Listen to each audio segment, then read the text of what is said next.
Vamos agora para o nosso segundo momento sobre recuperação extrajudicial. Eu vou fazer o seguinte.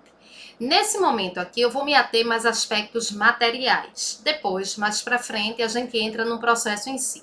De toda maneira, já que eu já falei de juiz, de judiciário e tudo mais, eu lembro a vocês que, caso ela seja levada ao crivo do judiciário, o juízo competente é aquele mesmo juízo competente do artigo 3º, é o juízo do local do principal estabelecimento. Continua valendo a mesma regra. Gente, deixa eu te dar assim um exemplo. Imagina que você está fazendo um curso de inglês, aquele curso de inglês super importante da sua vida, que você queria muito.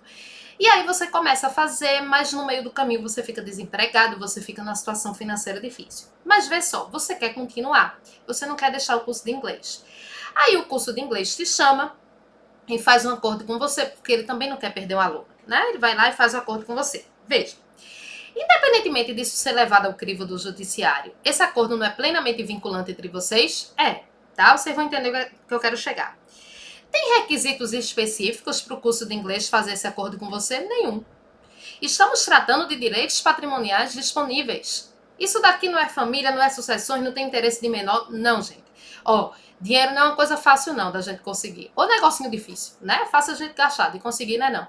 Mas tudo que dinheiro resolve é fácil. Entendo o que eu estou dizendo. Não estou falando de milhões de dinheiro.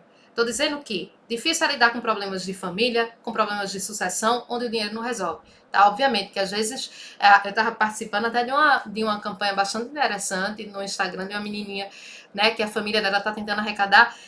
Ela precisa tomar o remédio mais caro do mundo. Né? 11 milhões é o remédio que ela precisa tomar. Depois, se vocês quiserem, até eu digo a vocês qual é o Instagram. Achei, por acaso, vi essa entrevista da mãe dela, por acaso fui bater no Instagram dela e realmente foi uma coisa que me tocou. Né? Ela precisa de 11 milhões. Imagina aí seu filho e tudo mais, se você tivesse essa chance de salvar, mas é só o remédio mais caro do mundo.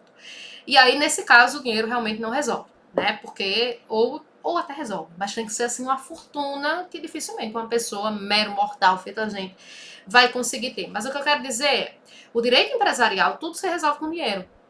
É muito mais complicado você resolver relações familiares, relações afetivas. É muito mais complicado você fazer uma busca e apreensão de um menor do que uma busca e apreensão de um carro. Né? É nisso que eu quero chegar aí. Então, gente, como são direitos patrimoniais disponíveis, não tem requisitos pré-estabelecidos em lei para você fazer um acordo com o seu curso de inglês ou vice-versa. É nesse raciocínio que eu quero que vocês cheguem. Eu quero que vocês façam essa ilação. A recuperação extrajudicial, se ela não for levada ao crivo do judiciário, não tem requisito nenhum. Nenhum. Porque ninguém vai nem saber que ela existiu. Agora, se ela for levada ao crivo do judiciário, ela precisa observar certos requisitos que falaremos aqui. Vou repetir. Se ela nunca chegar ao judiciário, o judiciário não vai nem ficar sabendo. Então, não vou dizer que há requisitos específicos. Porém, se ela fosse levada ao crivo do judiciário, existem requisitos a serem observados. Esses requisitos, basicamente, são os mesmos requisitos da recuperação judicial. Tanto que o artigo que eu vou fazer menção aqui, o artigo 48, traz os requisitos da recuperação judicial, tá? Então, se a extrajudicial for levada para o judiciário, quais são os requisitos que ela precisa seguir? Deixa eu colocar aqui minha imagenzinha aqui embaixo. Não, era o contrário que eu queria fazer assim. Esses requisitos vocês precisam memorizar para quando vocês forem fazer provas objetivas. A empresa precisa ser regular há mais de 2 anos, tá? Esse é o nosso primeiro requisito. Poderá requerer recuperação judicial o devedor que, no momento do pedido, exerça regularmente suas atividades há mais de 2 anos e atenda aos seguintes requisitos de maneira cumulativa. Percebam, vou repetir, para você entender, não ficar voando. O nosso artigo específico, ele fala sobre recuperação judicial.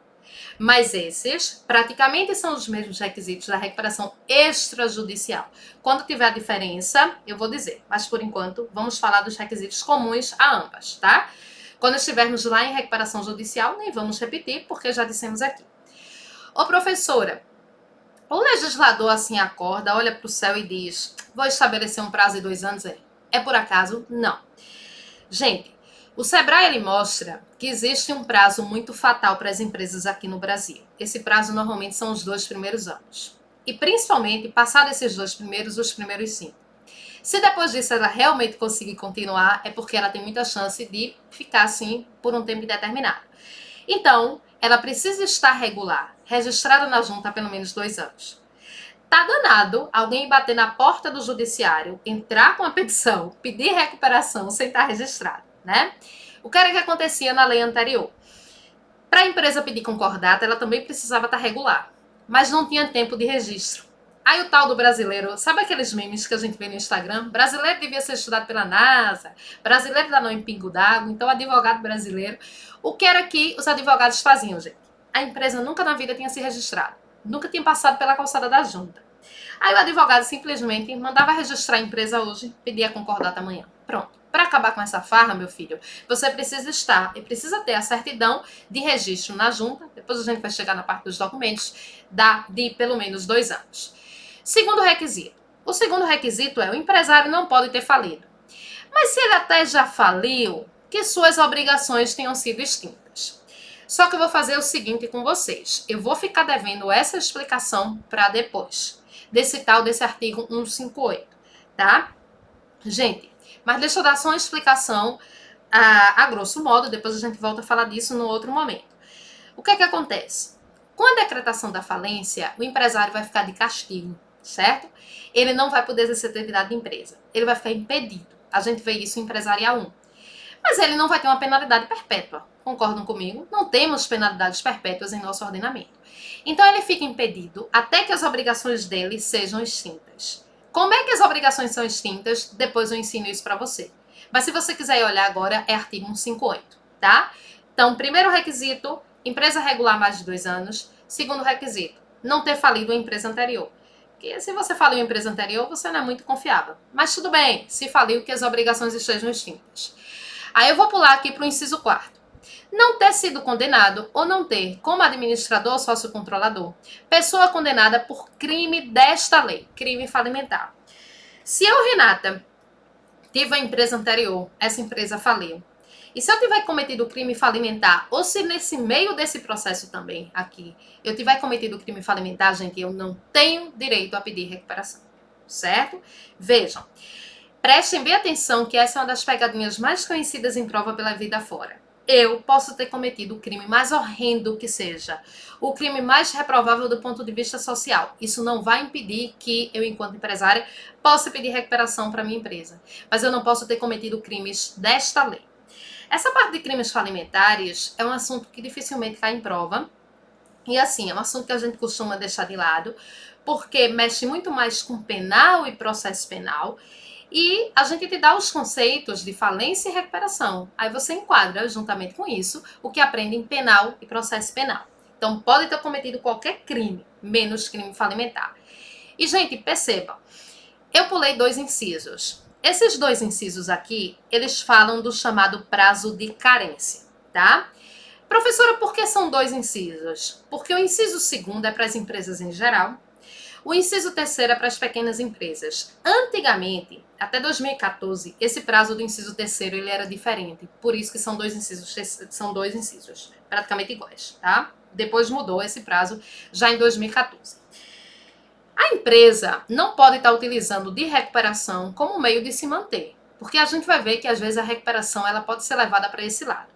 Então é o seguinte, o inciso 2º, que se repete no 3º, ele diz não ter, há menos de 5 anos, obtido concessão de recuperação judicial. Ou seja, gente, é um outro prazozinho que vocês precisam memorizar, tá? Como eu disse, o que está no inciso 3º está repetido, que é o chamado prazo de carência.